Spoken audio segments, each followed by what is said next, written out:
Om Namo Venkatesaya. Welcome back to our channel. ఈరోజు video ఏంటంటే, మనం కోసిన పూలతో అర్చన చేస్తే ఆ ఆనందమే వేరండి. అదేంటి అనేది ఈ వీడియోలో తెలుసుకుందాము. అయితే ముందుగా నా వీడియోని చివరి వరకు చూసి దయచేసి లైక్ చేయండి. మీరు లైక్ చేయడం వల్ల ఈ వీడియోలు మరికొందరికి వెళ్తాయి కాబట్టి దయచేసి లైక్ చేయండి. ముందుగా నేను నిత్యము అర్చనలో సన్నజాజి పూలైతే స్వామివారికి అర్చనార్థం ఉపయోగిస్తూ ఉంటానండి. మీ అందరికీ కూడా తెలుసు. ప్రతినిత్యం కూడా స్వామివారికి ఆ సీజన్ ప్రకారం ఈ పూలనైతే వాడటం జరుగుతుందండి. స్వామివారికి సహస్రనామార్చన చేస్తూ ఉంటాను. అయితే ఒక్కొక్కసారి తులసి సన్నజాజులు లేకపోతే తులసితో అన్నా చేస్తూ ఉంటాను, లేదంటే ఒక్కొక్కసారి మందారాలతో అయినా చేస్తూ ఉంటాను. కానీ నాకు ప్రతిరోజు కూడా ఇది ఒక డ్యూటీ లాగా చేసుకున్నానండి.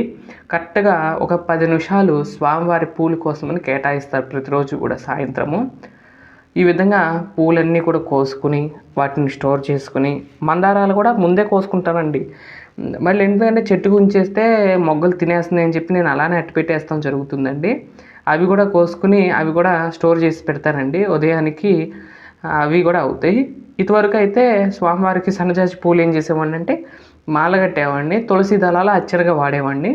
కాకపోతే మొన్న ఏమైంది మీ అందరికీ కూడా తెలుసు కదండి, రోడ్డు వేస్తున్నారని చెప్పేసరికి మొత్తం మొక్కలన్నీ కూడా తీసేసాం కదండి. ఆ మొక్కలు తీసేసేటప్పుడు వాటిల్లో తులసి దళాలు కూడా, తులసి మొక్కలు కూడా అన్నీ వెళ్ళిపోయినాయండి. ఇప్పుడు తులసి మొక్క అనేది లేదు మా దగ్గర. అందుకని ఏం చేశానంటే ఈ సన్నజాజుల్నే సహస్రనామార్చనకి యూజ్ చేస్తూ మందారాలని డెకరేషన్గా పెడతాం జరుగుతుంది. అంటే పాదాల దగ్గర పూజలు ఎలా అయితే యథావిధిగా అయితే పెడతాం జరుగుతుంది. అలాగే పైన కోసేసా కదండి, కింద ఇట్లా గోడ ఎక్కి గోడ మీద కూడా బ్యాలెన్స్, ఫస్ట్లో అయితే బ్యాలెన్స్ కుదిరేది కాదు. ఇప్పుడు రోజు ఎక్కుతున్నా కాబట్టి అండి అలవాటు అయిపోతుంది. ఇంతవరకు ఫస్ట్లో అయితే షేక్ అవుతూ ఉండేది అటు ఇటు ఇటు. ఆ గోడ మీద నుంచోవడం కదండి, సింగిల్ హ్యాండ్తో అంటే పట్టుకోకుండా నుంచోవాలి.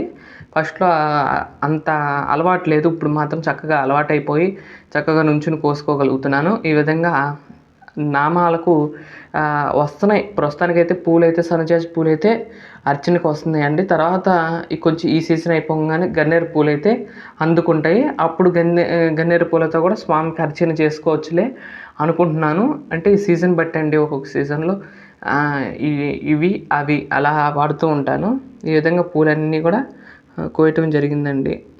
ఈ విధంగా ప్రతిరోజు కూడా ఆ పూలన్నీ కోసుకుని అవన్నీ కూడా స్టోర్ చేసుకుని స్వామివారికి పూజకు వాడతాను. కానీ అంటే పూజ చేసేటప్పుడు అనిపిస్తుందండి, భలే చాలా సంతోషంగా అనిపిస్తుంది. అదొక అదృష్టంగా భావిస్తాను. ఆ పూలు కోసేటప్పుడు కానీ మన చేతులు సుహస్తాలతో కోసి మన స్వామికి పెడుతుంటే ఆ ఆనందమే వేరు, ఆ తృప్తే వేరండి. అంటే బయట కొనుక్కున్న తృప్తి రాదా అంటే వచ్చిద్దండి. కానీ అదొక తృప్తి. మనసుకు ఏంటంటే మనం నీళ్లు పోసి పెంచిన మొక్క నుండి వచ్చిన పూలతో చేస్తే అదొక తృప్తిగా అనిపిస్తుంది కదండి. మనం పెట్టిన చెట్టు నుండి వచ్చినాయి అని. ఇంకా కింద చూసినట్లయితే ఇక్కడ చుక్కమల్లు ఉన్నాయి కదండి, ఇవి 4-5 పూలే పూస్తున్నాయి. మొన్నటి దాకా అయితే ఒక మోర పూసినాయండి, ఇప్పుడు మొత్తం అయిపోయింది.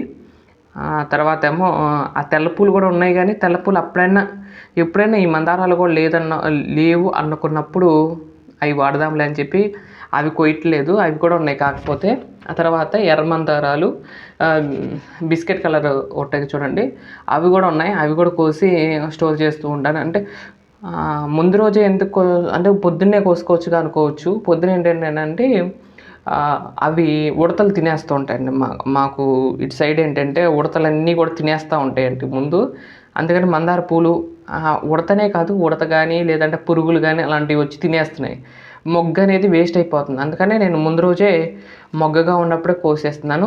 అందులో మీరు కూడా ఎప్పుడైనా మీ చుట్టుపక్కల మందార పూ చెట్లు ఉంటే కనుక ముందు రోజు కోసి మీరు పెట్టుకున్నట్లయితే చాలా నిండుగా వస్తుందండి. అది అంటే విచ్చిలేటప్పుడు చక్కగా ముద్దగా కనబడుతుంది మనకి. అదే చెట్టుకుండి మనం కోసినట్లయితే బాగా విచ్చిలిపోయినట్టుగా వస్తుంది. అది అంత లుక్ అనిపించదు పెడుతున్నా కూడా. ఇదైతే చూడండి, ఒకరోజు ఎప్పుడైనా మీకు మందార చెట్లు ఉంటే కనుక ముందు రోజే కోసేసి ఆ పూలని పక్కన పెట్టేసేయండి. పొద్దున్నే ఇచ్చిన తర్వాత పెడితేనండి ఎంత సుందరంగా ఉంటాయోనండి, మీరు కూడా చూస్తారు. అంటే నేను రోజు నిత్య పూజలో వాడుతూ ఉంటాను. మీరందరూ కూడా గమనించే ఉంటారు. చాలా బాగుంటాయండి, రౌండ్గా వచ్చి ఉంటాయి. ఇక్కడ ముందు ఏంటంటే ఇదివరకు కొంచెం హైట్గా ఉండేది పూలండి అందేయండి. ఇప్పుడైతే అసలు అవి అందట్లేదు. కొంచెం ఎగరాల్సి వస్తుంది, అట్లా ఎగిరిపోయాల్సి వస్తుంది. ఈ విధంగా మందార పూలన్నీ కూడా కోసేసి ఆ తర్వాత పైకి వెళ్తాము. ఇవి ఒక 20 పూలు అయితే వస్తున్నాయండి దాదాపు, అటు ఇటుగా ఒక 20 పూలు. అన్ సీజన్లో అయితే 2-3 వస్తాయి. అంటే అన్ సీజన్ అంటే ఒక్కొక్క సీజన్లో సమ్మర్ వచ్చేసిందంట కాబట్టి ఇంకొంచెం వచ్చే నెలల్లో పూలన్నీ అయిపోతాయి. ఇవి కూడా మందార పూలు కూడా అయిపోతాయి. ఆ తర్వాత చూడాలి. తర్వాత గన్నేరు పూలు అయితే అందుకుంటే అప్పుడు వాటితో అర్చన చేస్తూ ఉంటాను.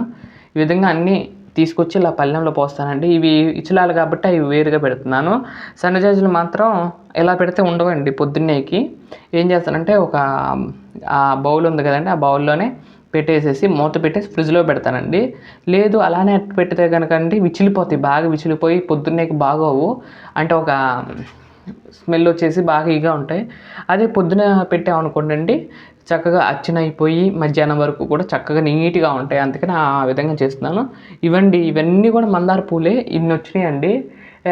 వీటిలో కొన్ని కింద పూజలో వాడతారు, కొన్ని పైన వాడతాం. ఈ విధంగా ఇన్ని పూలు వస్తాయండి ప్రతిరోజు కూడా. ఎంత సంతోషంగా ఉంటుందండి ఇలాంటి పూలన్నీ కోసి స్వామికి సమర్పిస్తుంటే చాలా ఆనందం అనిపిస్తుంది. మీకు కూడా అనిపిస్తుందండి అలా. ఈ వీడియో ద్వారా మీకు అందిస్తున్నాను నేను ఎలా పూలు కోస్తాను ఏంటనేది. మీకు ఈ వీడియో నచ్చిందని భావిస్తున్నాను. మరొక మంచి వీడియోతో రేపటి వీడియోలో కలుస్తాను.